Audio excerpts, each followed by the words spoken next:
operations. As a biomedical engineer at the Cleveland Clinic, he earned a respectable $96,000 a year designing and refining the delicate instruments that saved lives.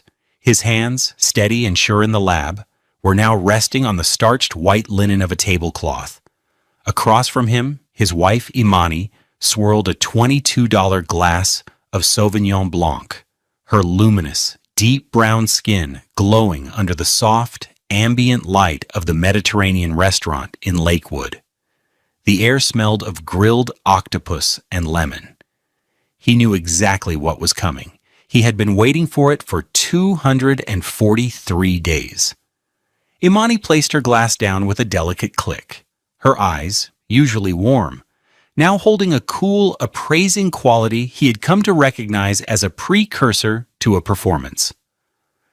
"You know, Damon," she began, her voice a carefully modulated instrument of casual cruelty, "I've been thinking a lot about us, about how we started." He simply watched her, his expression neutral.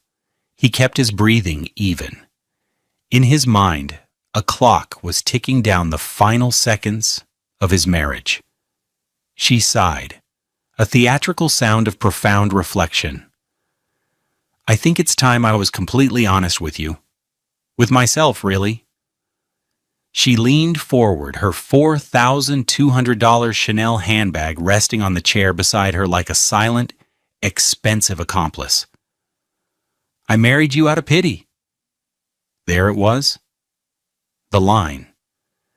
The exact sequence of words he had heard rehearsed in a hushed, conspiratorial phone call 8 months prior.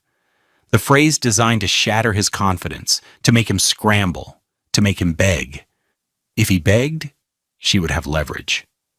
If he left, she believed she would get half of everything. She had miscalculated on both counts. He had no idea how wrong she was. For a moment, the world seemed to narrow to the space between them. The clatter of cutlery from other tables faded. The low hum of conversation disappeared.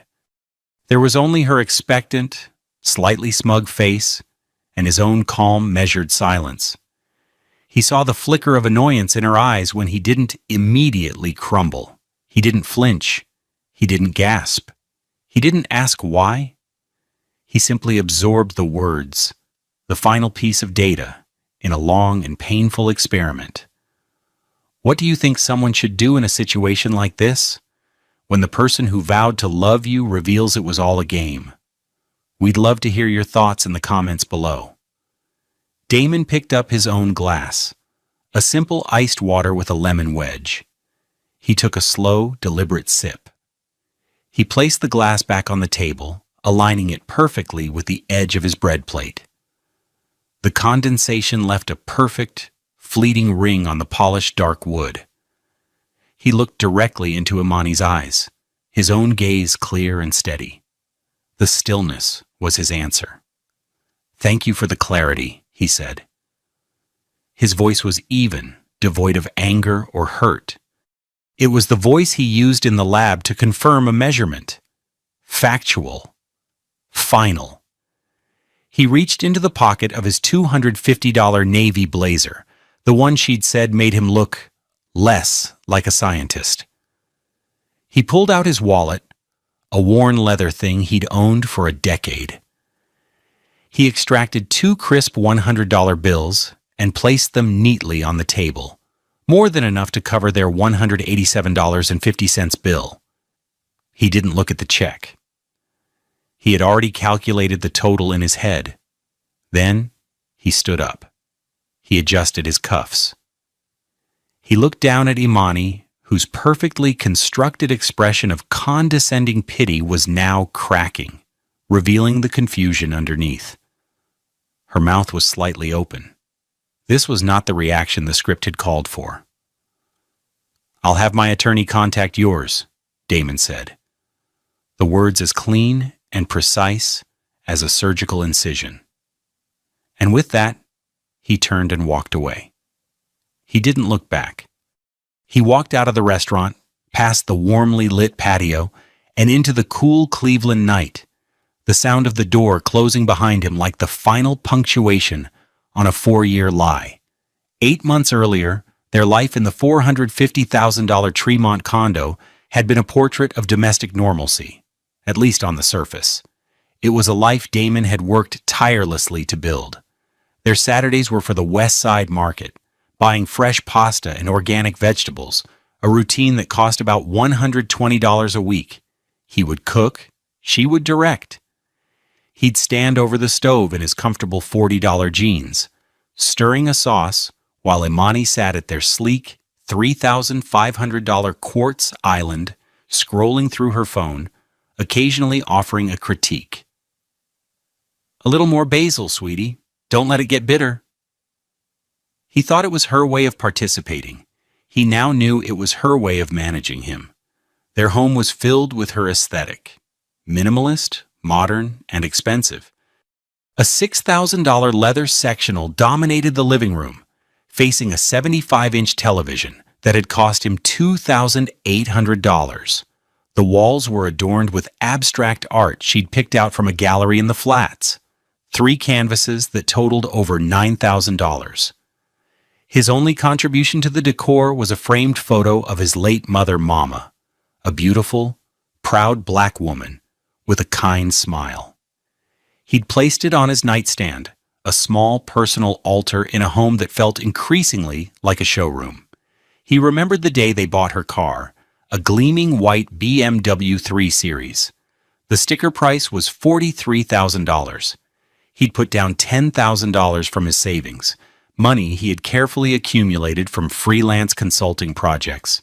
He drove a 2012 Toyota Camry with 187,000 miles on it, a car he maintained himself. "It's reliable," he'd say with a shrug. "It's embarrassing," she'd reply, not unkindly, but with a dismissive little laugh that chipped away at him. "My husband, the brilliant engineer driving that old thing." He paid for their vacations. A $7,000 trip to Tulum, where she spent most of her time taking photos for her social media, curating an image of a perfect life. A $5,000 weekend in New York for her birthday, staying at a boutique hotel and dining at restaurants where the entrees cost more than his weekly grocery budget. He paid for her wardrobe, a rotating collection of designer labels, Burberry, Armani, Chanel. He once saw a receipt for a single dress for a charity gala, $2,400.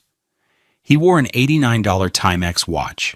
She wore a $5,000 Cartier she'd called an investment. He never complained. He believed he was investing in their happiness. He saw her joy in these things and thought it was a reflection of their shared success. He saw her ambition to climb social ladders and thought he was supporting her dreams. He loved her, and he believed love was an act of service, of giving.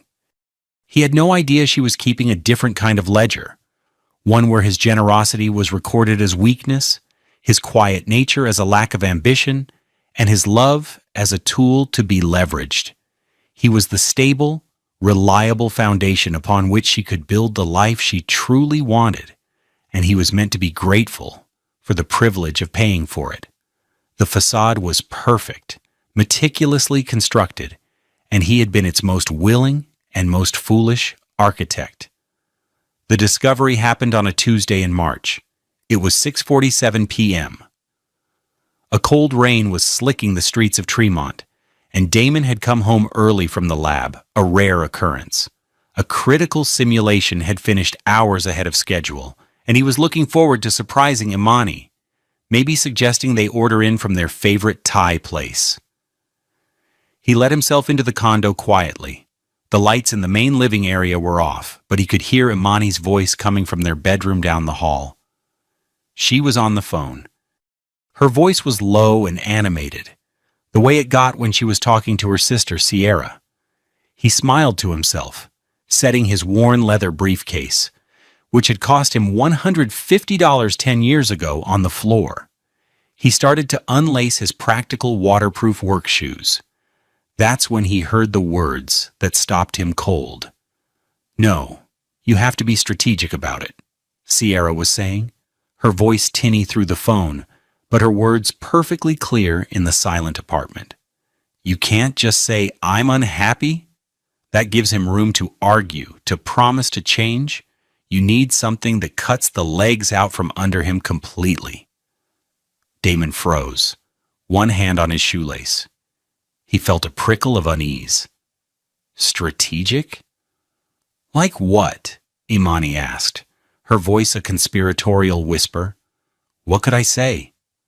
Something that makes him feel small, Sierra said, and Damon could almost picture her, leaning back on her own expensive sofa, a smug look on her face. Something that reframes the whole marriage as a favor you did for him. Hit his pride.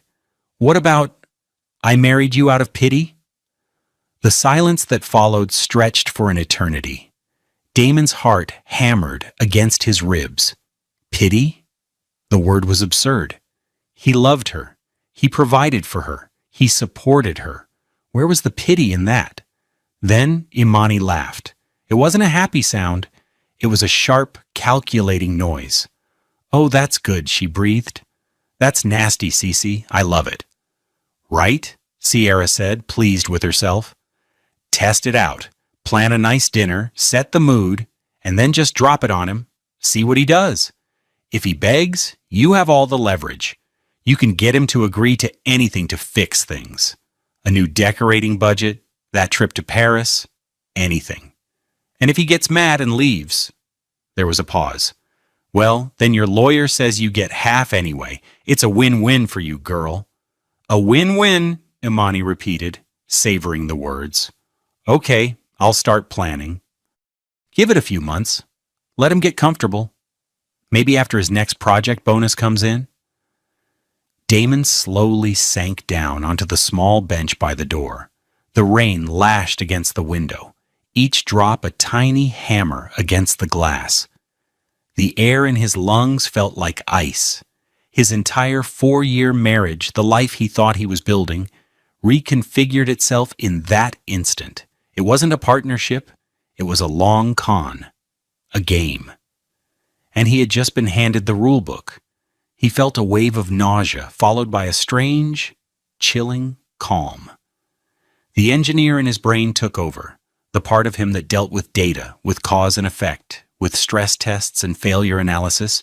He was the subject of an experiment, his love, his devotion, his entire life with her. It was all just a variable in her equation. He stood up, his movements stiff and robotic. He picked up his briefcase. He quietly put his shoes back on, lacing them with trembling fingers. He turned around, opened the door, and walked back out into the rain. He walked for 2 hours, the cold water soaking his coat and hair, his mind a maelstrom of shock and betrayal. By the time he returned, the shock had cooled into something hard and solid. It was resolve. She wanted to run a test. Fine. He would spend the next 8 months preparing for the final exam. The 8 months that followed were a masterclass in deception.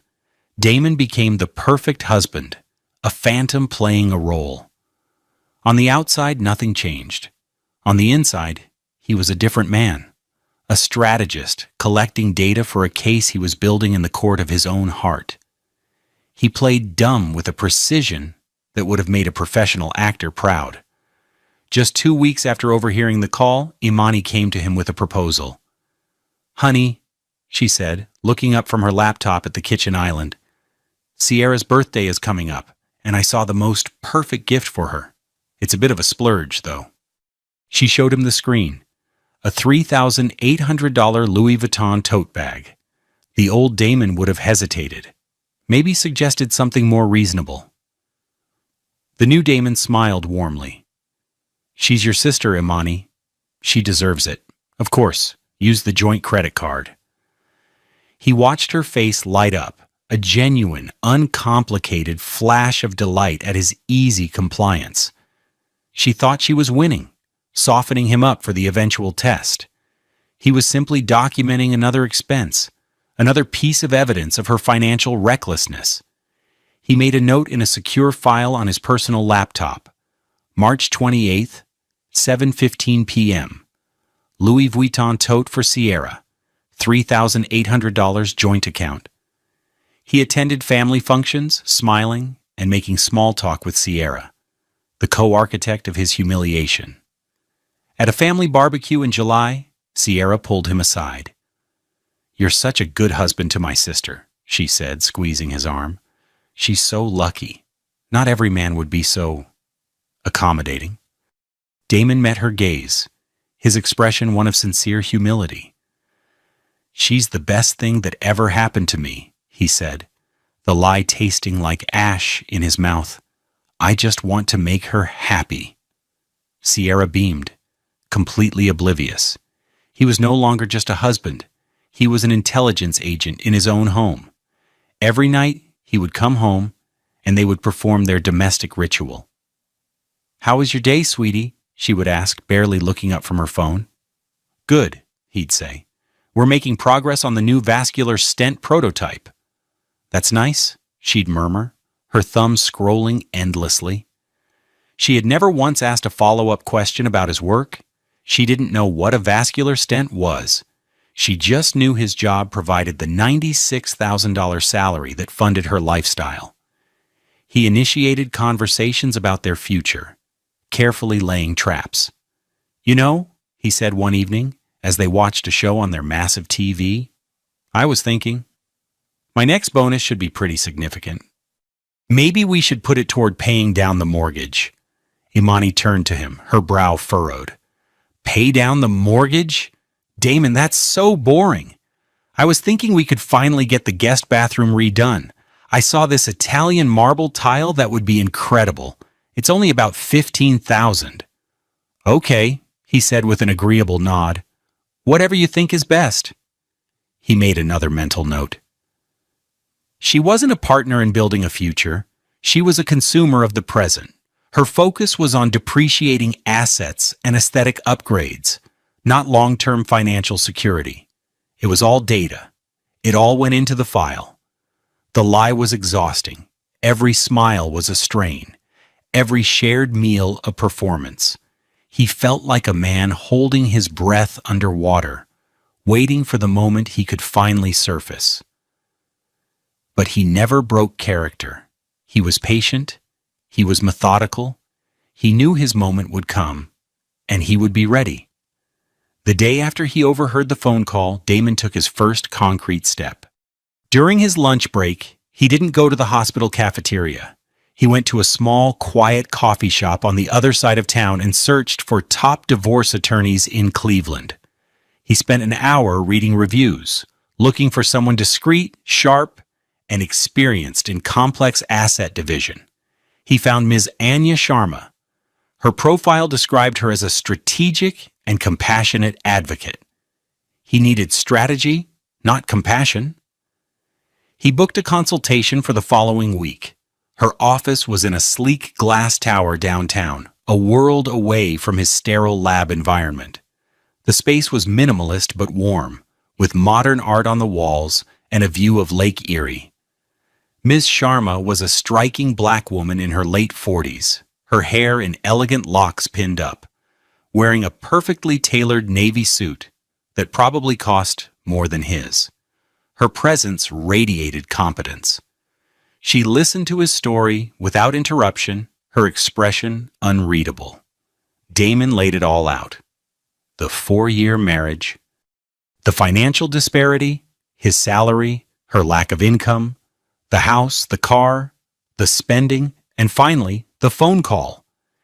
He relayed the conversation with Sierra verbatim, his voice low and steady. When he finished, Ms. Sharma leaned back in her $2,000 ergonomic chair. She told her sister her entire playbook, she said, a hint of professional admiration in her voice. "That was a mistake." "What are my options?" Damon asked.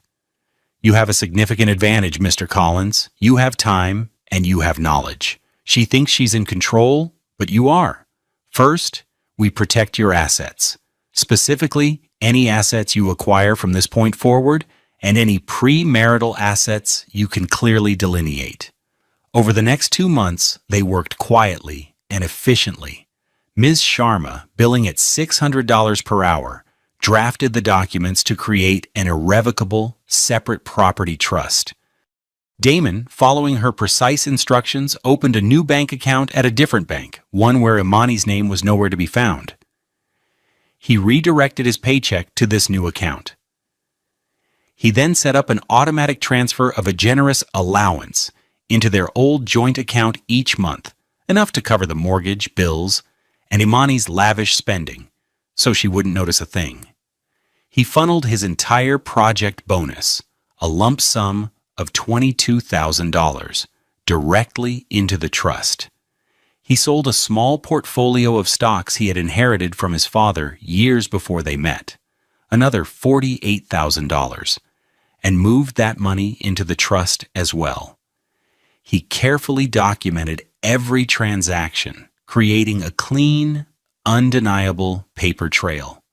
The Tremont condo, purchased after their marriage, was marital property. They would have to deal with that. But his future earnings, his inheritance, his intellectual property from his patents at the clinic that was now shielded behind a legal firewall, Imani didn't even know existed. "She's going to argue that you did this deceptively," Ms. Sharma warned him during a meeting in May. "She planned to deceive me into a state of emotional distress to gain financial leverage," Damon countered, his voice flat.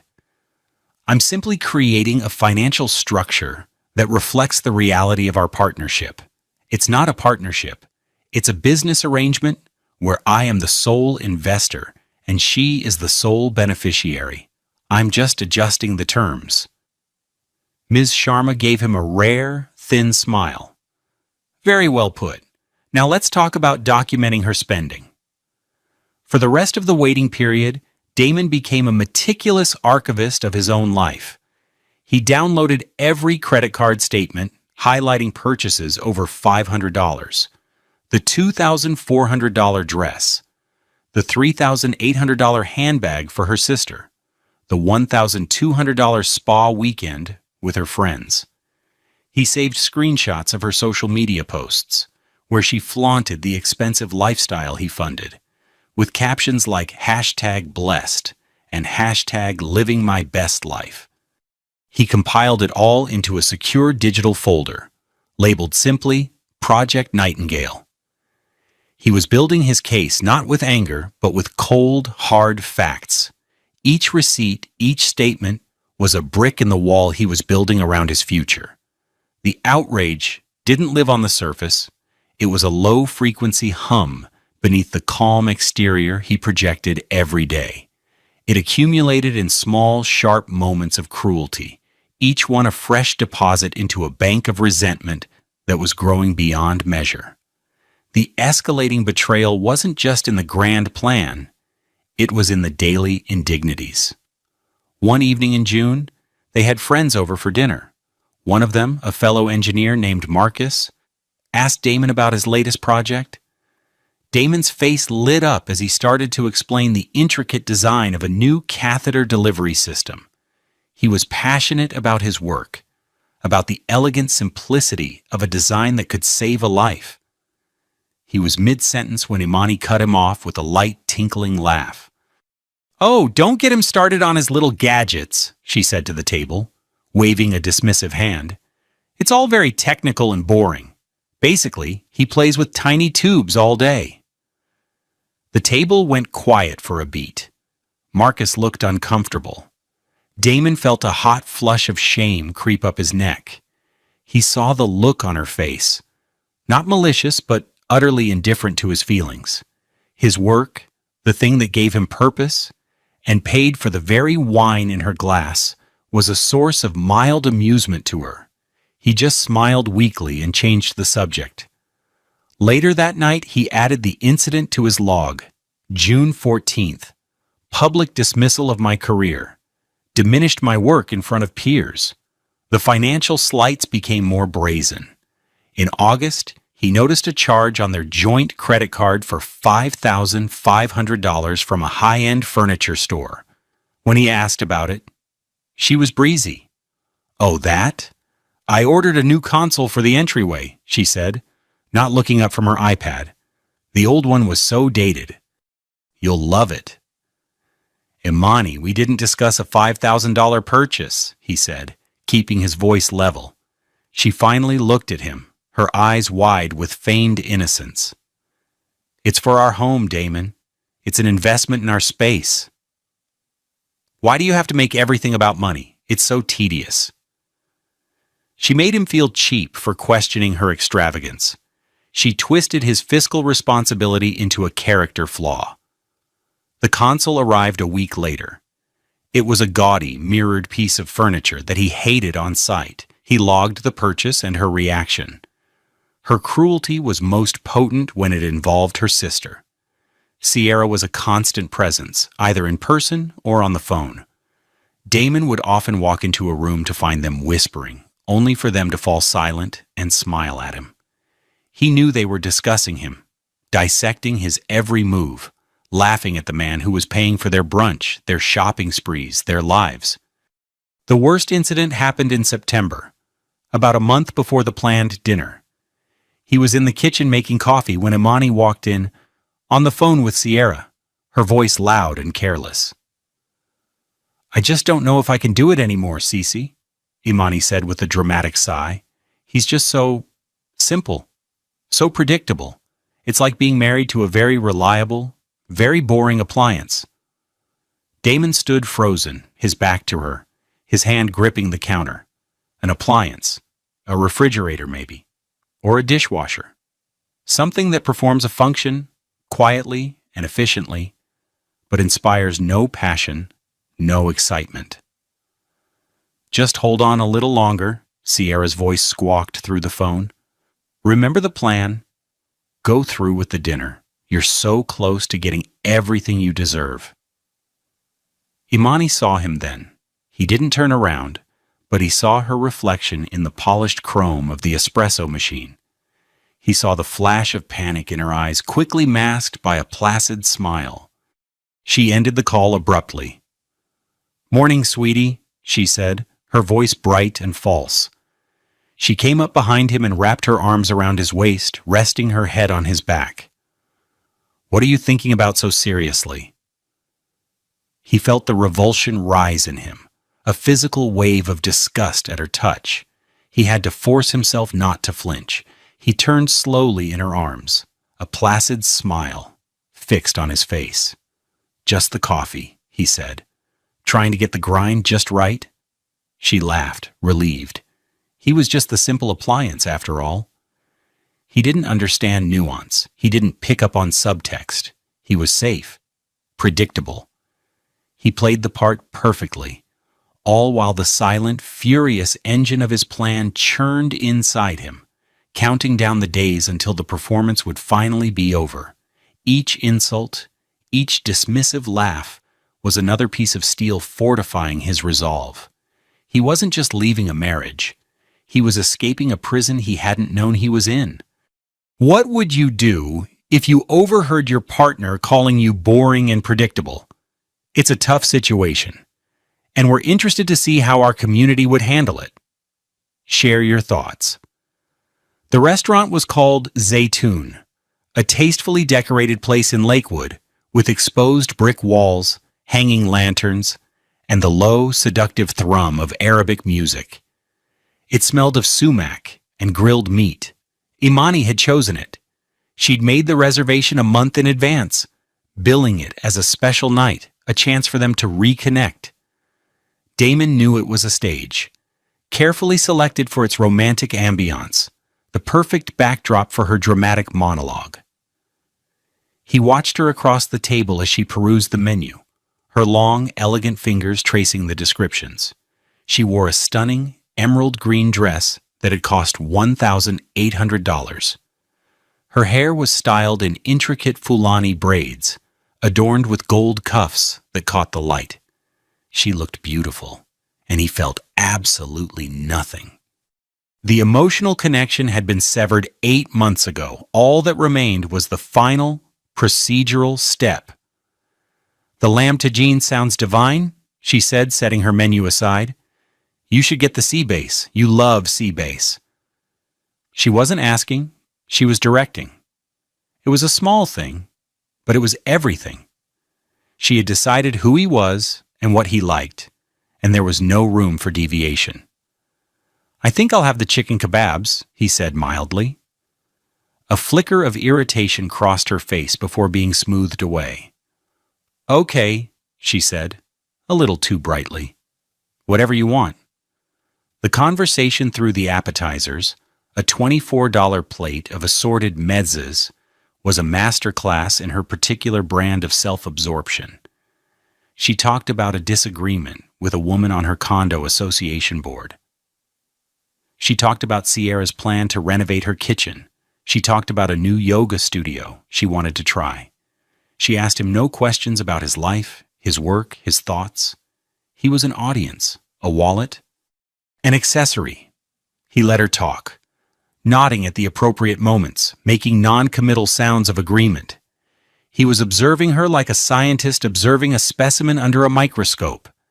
He noted the way her eyes darted around the room, seeing who was watching them.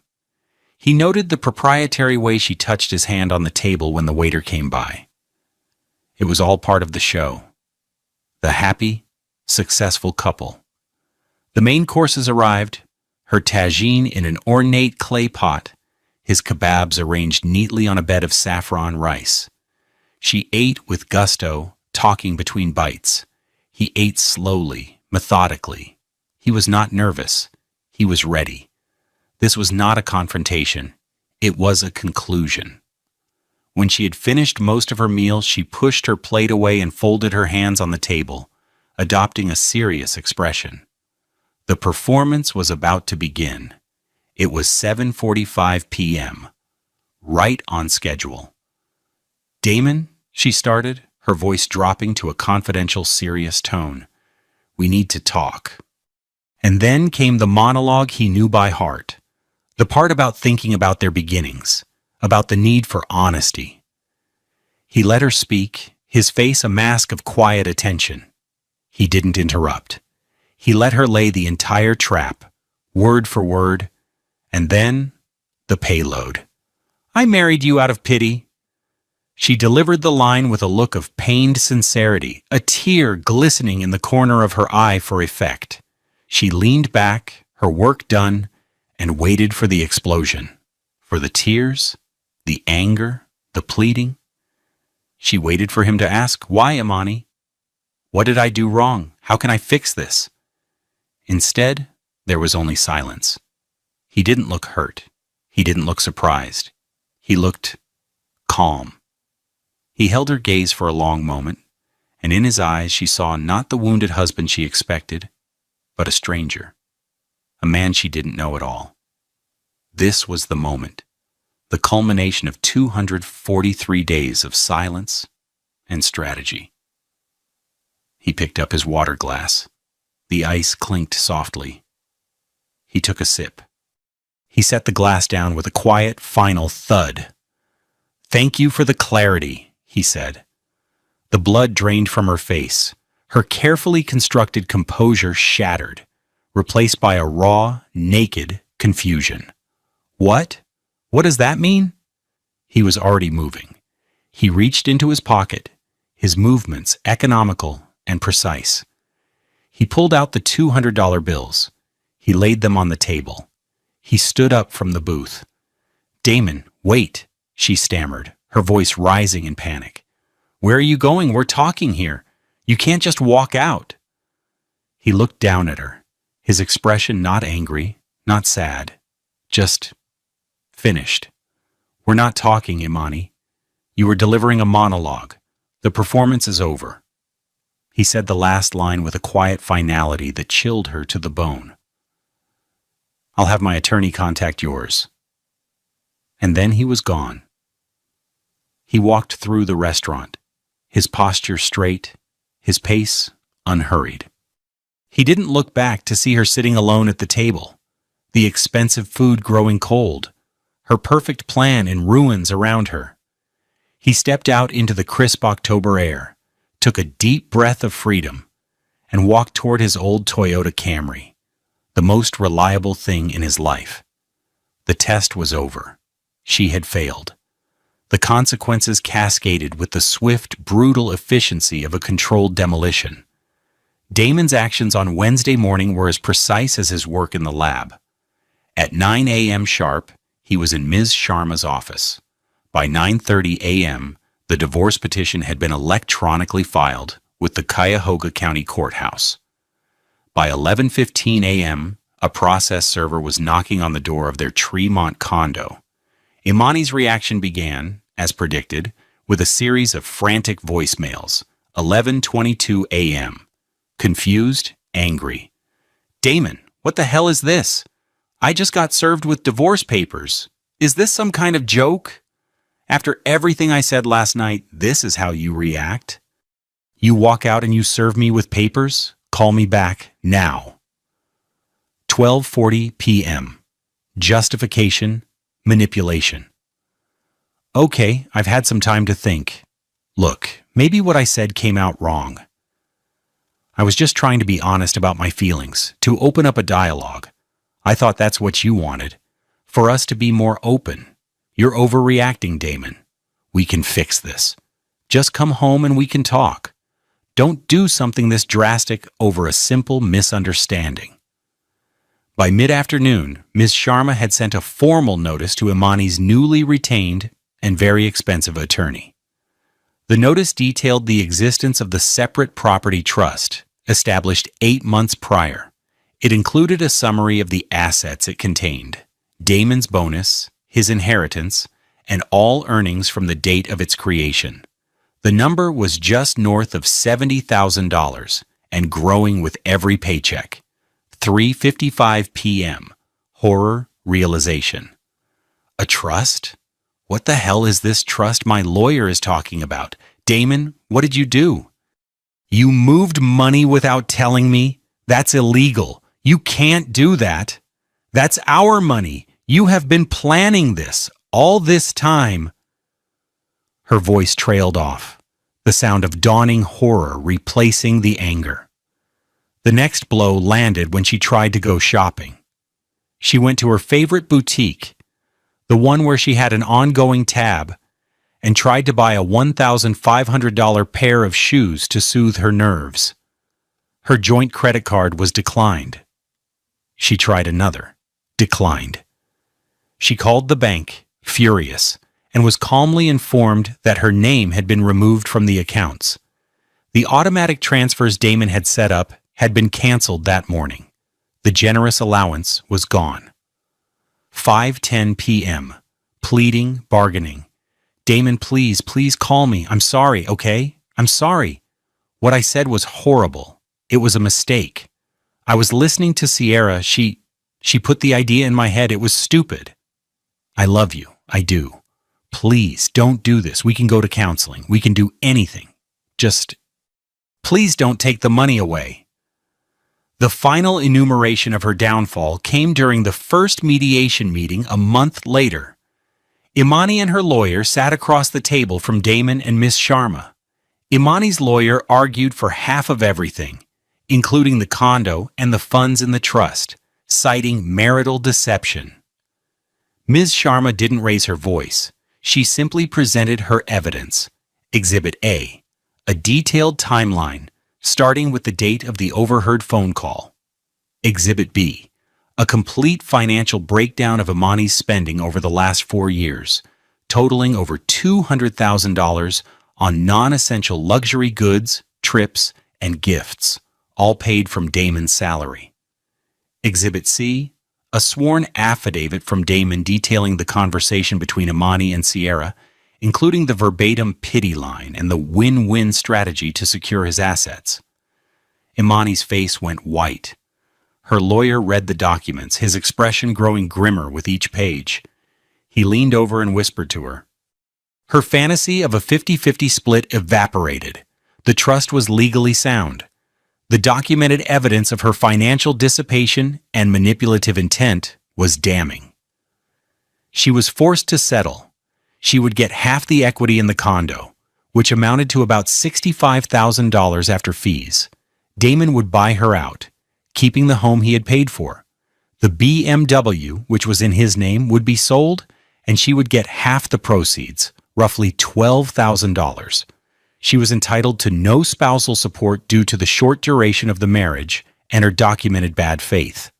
She walked away with a little under $80,000, a far cry from the multi-hundred-thousand-dollar payday she and Sierra had envisioned.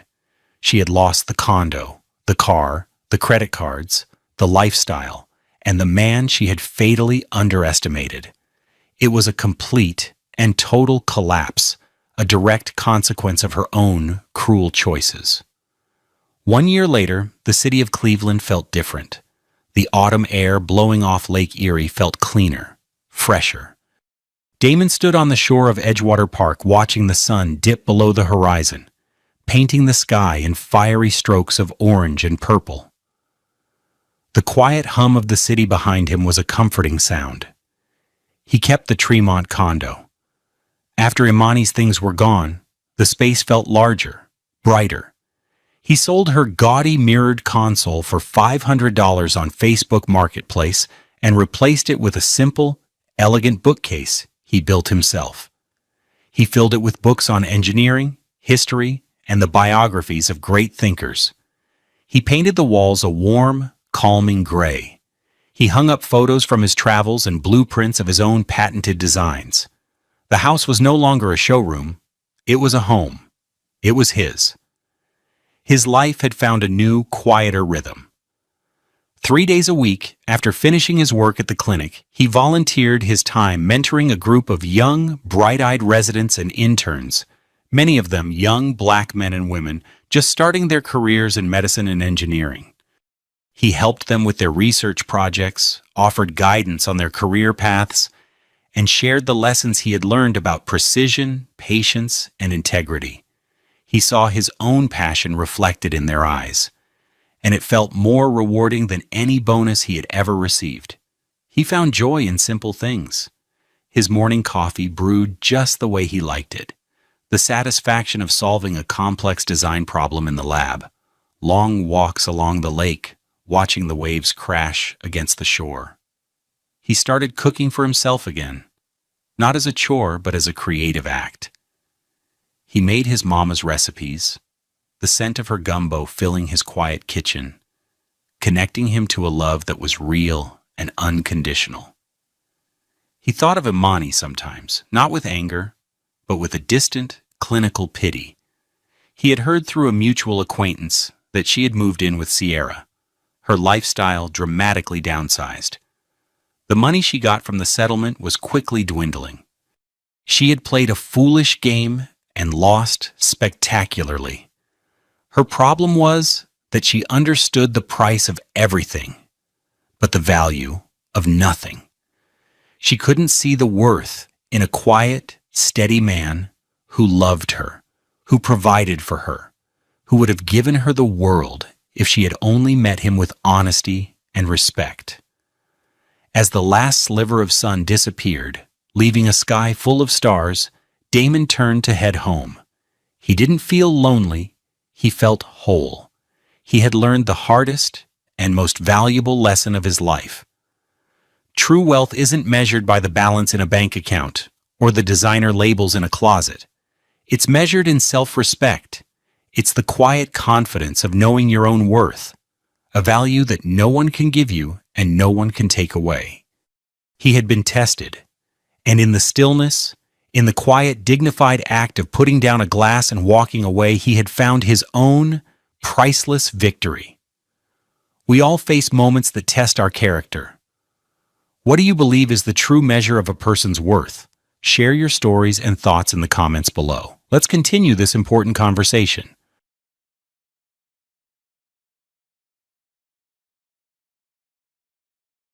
Royale was 38 years old, with a net worth that floated somewhere north of $20 million, and on the evening of his 5th wedding anniversary, he was sitting alone in the corner booth of a restaurant he owned.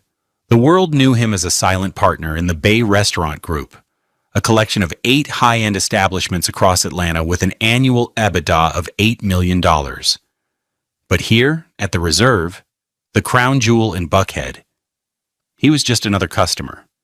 A well-dressed black man in a simple, dark gray suit that cost a modest $900, a stark contrast to the glittering clientele whose dinners funded his quiet empire. His watch, an $89 Timex with a worn leather band, showed 8:45 p.m.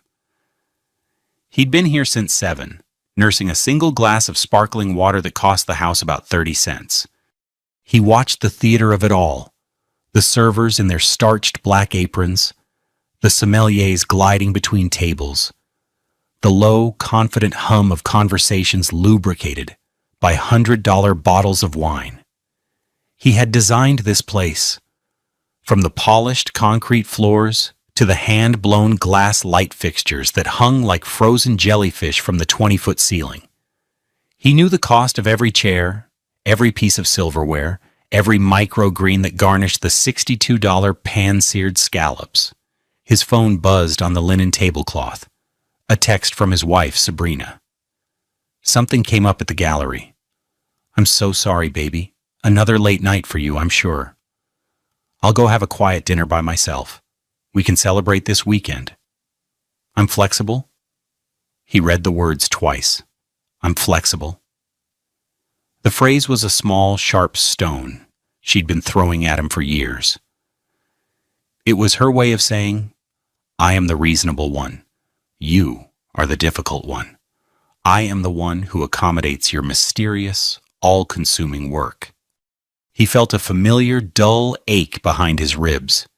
He had spent the day preparing for this evening, clearing his schedule, buying a small, perfect sapphire necklace from Tiffany's that cost $7,500 and now sat heavy in his jacket pocket. He had reminded her 3 times this week. Wednesday, over the $12 organic coffee he'd brewed for her. Thursday, in a text message. This morning, before he left their $2.2 million Inman Park home. He had no idea how wrong he was about what tonight truly meant. Have you ever had a feeling that something was off? A tiny crack in the perfect facade of your life that you were too scared to look at too closely? Let us know in the comments if you've ever ignored your own intuition and what happened when you finally paid attention. Royale typed a simple reply. "No problem. Work is crazy here too. Rain check." He hit send and placed the phone face down. He didn't work in an office. His work was this. It was numbers on a spreadsheet, supply chain logistics, and the quiet satisfaction of building something that people loved. He had tried to explain it to Sabrina, but her eyes would glaze over. She preferred the tangible results. The black American Express card with no limit, the white BMW 3 Series he'd paid $43,000 for in cash as a birthday gift, the closet filled with thousands of dollars in dresses from Burberry and Chanel. She loved the fruit of his labor, but she had no interest in the tree. Their life was a carefully constructed diorama of domestic normalcy. Mornings in the sun-drenched kitchen of their sprawling Inman Park home were a quiet routine. Royale, an early riser, would be up at 5:30 a.m. He'd make coffee, a special blend from a small roaster in Decatur that cost $28 a pound. He'd pack Sabrina's lunch for her job as a curator at a small, prestigious art gallery downtown, a job she loved for its social status, more than its modest $65,000 salary. He'd slice organic apples, arrange prosciutto and cheese, and place it all in a sleek $40 bento box. It was an act of service, his quiet way of saying, "I love you." "You're the best, honey," she'd say, kissing his cheek as she breezed out the door, her $4,000 Fendi handbag slung over her shoulder. The scent of her $350 Tom Ford perfume would linger in the air long after the sound of her BMW's engine faded. He'd then retreat to his home office, a small Spartan room with a simple $600 standing desk and a view of the garden. There he would manage the sprawling empire he had built from a single, failing seafood restaurant he'd bought 10 years ago with his inheritance. No one knew the full extent of it. To the world, and even to Sabrina, he was just a consultant for a few restaurants, a man with a decent income that afforded them a comfortable life. He never corrected her assumption. He had learned early in their relationship that she was impressed by the appearance of success, not the grit of it. His wealth was held in a series of trusts established long before he met her, a decision his late father, a shrewd accountant, had insisted upon. A man protects what he builds, his father used to say, not from thieves in the night, but from foolishness in the light. The facade was perfect. They hosted dinner parties where Sabrina would hold court, talking about art and culture, while Royale would quietly ensure every guest's glass was full. Their friends, mostly her friends from the art world, saw him as the silent, stable husband. Pleasant, but unremarkable. "Royale is such a rock," one of her friends, a woman named Chloe, who wore $1,200 Christian Louboutin heels to a backyard barbecue, once said. "Sabrina is the star, and he's the anchor. It's perfect." He overheard that comment while grilling $80 a pound Wagyu steaks he'd sourced from a private butcher. He didn't feel like an anchor. He felt like a dock, a thing people tied up to before sailing off to more interesting shores. The dollar tag details of their life were a constant, silent conversation. His world was built on value, efficiency, and return on investment. His 2018 Honda Accord, with 98,000 miles on it, was a testament to reliability. His wardrobe consisted of well-made, simple clothes that cost a fraction of hers. He saw money as a tool to build security and freedom. Sabrina saw it as a way to build a persona. The $8,000 she spent on a vintage Persian rug for the living room was an investment in our home's aesthetic. The $15,000 she wanted for a trip to Art Basel in Miami was a crucial networking opportunity. He never said no. He simply transferred the money from a joint account he kept funded with a generous $50,000 a month, a figure she believed was a significant portion of his salary. In reality, it was less than the monthly profit from a single one of his restaurants. This quiet arrangement, this silent partnership where he provided the foundation and she provided the sparkle, had worked. Or so he thought. They had no idea what was coming. The cruelty began not as a storm, but as a slow, creeping frost. It was in the casual dismissiveness of her tone, the barbs disguised as jokes, the way she made him feel small in the beautiful house his money had paid for. The outrage accumulated in 1,000 tiny cuts. One Tuesday evening about a year ago, he came home late. It was 9:14 p.m. He had just closed a deal to acquire 2 new properties for the Bay Group, a complex negotiation that added an estimated $4 million in assets to his portfolio. He was exhausted but exhilarated. He walked into the living room to find Sabrina on the couch, scrolling through her phone, a half-empty glass of $90 Chardonnay on the marble coaster beside her. "There you are," she said, not looking up. "I was starting to think you forgot where you lived." "Sorry, honey, it was a long day, but a good one." We closed the deal for the Virginia Highland spots. She finally looked at him, her expression flat. "Oh, your little food projects. That's nice." She turned her attention back to her phone, dismissing the biggest professional achievement of his year, with 4 words. He stood there in the doorway, the celebratory bottle of champagne he'd bought on the way home suddenly feeling foolish and heavy in his hand. That was the first cut. Another came a few months later. He was in the kitchen carefully preparing coq au vin, a dish that took hours of patient simmering. It was her favorite. He heard her on the phone in the next room, talking to her sister, her voice light and musical. "No, Royale's not ambitious, not really," she laughed. "He's sweet. He's happy puttering around with his little restaurants. It's not like he's building an empire or anything, but he's stable. So stable. And honestly, after Marcus, stable is all I wanted." Marcus, her ex-boyfriend, a charismatic, handsome artist with no money and a long history of infidelity.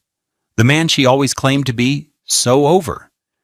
Hearing his name used as a benchmark against him, hearing his life's work described as puttering, felt like a physical blow. He turned off the stove, the rich aroma of the stew suddenly making him sick. He quietly dumped the entire pot, hours of work and love, into the $800 stainless steel trash can. When she came into the kitchen an hour later asking what was for dinner, he just said, "I wasn't feeling well. Let's just order something." She shrugged and ordered a $75 sushi platter on Uber Eats, never noticing the faint smell of wine and herbs lingering in the air.